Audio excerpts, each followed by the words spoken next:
ভালোই লাগে। তাই এবছর গরমে আর আমার পান্তা ভাত খাওয়া হয়নি, তাই আজকে ভাবলাম একটু পান্তা ভাত খাই। তাই এই যে লঙ্কা ভেজে রেখেছিলাম আর পেঁয়াজ ভেজে রেখেছিলাম, এই যে পেঁয়াজ ভাজা আর লঙ্কা ভাজা দিয়ে এই যে তোমরা দেখতেই পাচ্ছ বন্ধুরা, এই যে আলু ভাতেটা আমি জবরদস্ত করে মাখলাম পেঁয়াজ আর লঙ্কা ভাতে দিয়ে।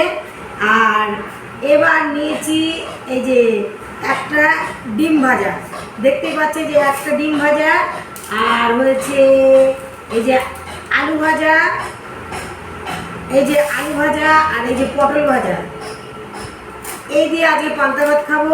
তা আলু ভাতে এতটা আমি খাবো না, তাই এই আলু ভাতেটা আমি তুলে রাখলাম। এই আলু ভাতেটা দিয়ে আজকে পান্তা ভাত খাবো।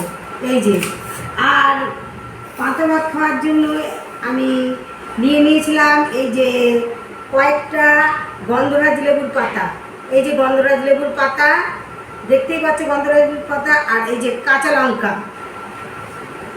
কারণ গন্ধরাজ লেবুর পাতা দিয়ে যদি পান্তা ভাতটা মাখা হয় তাহলে পান্তা ভাতে খুব সুন্দর একটা সেন্ট আছে, তাই গন্ধরাজ লেবু পাতা দিয়ে আজকে পান্তা ভাতটা মাখছি।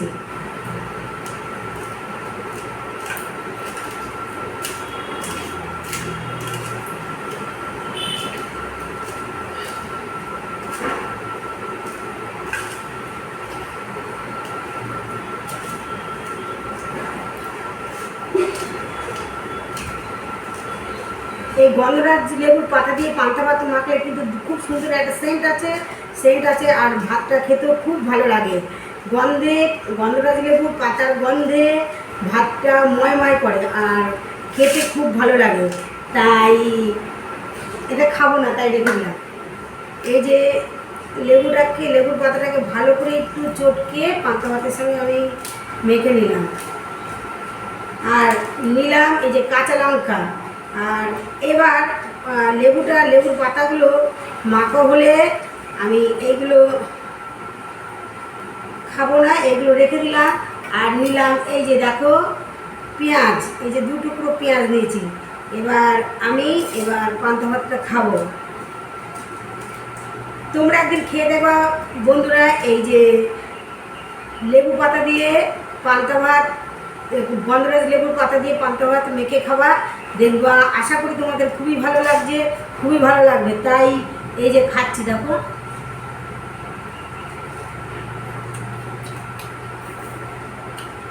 নুনটা একটু কম হচ্ছে, তাই একটু নুন দিলে না। এই যে আলু ভাতে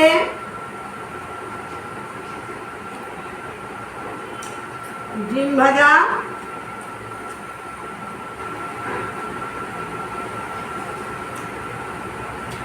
পটল ভাজা,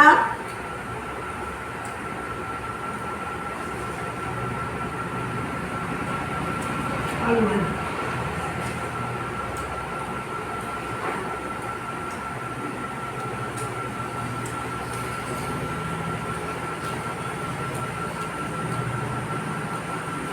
আমি পান্তা ভাত খেলেও জল খাই, তার কারণ হচ্ছে পান্তা ভাত খেলেও আমার গলায় আটকে যায়, তাই যে এটাকে জল খাচ্ছি। আশা করছি তোমাদের এই ভিডিওটা ভালো লাগবে। তোমরা একবার আমি যা দিয়ে পান্তা ভাত খেলাম এরকম একবার খেয়ে দেখবা, আশা করছি তোমাদের খুব ভালো লাগবে।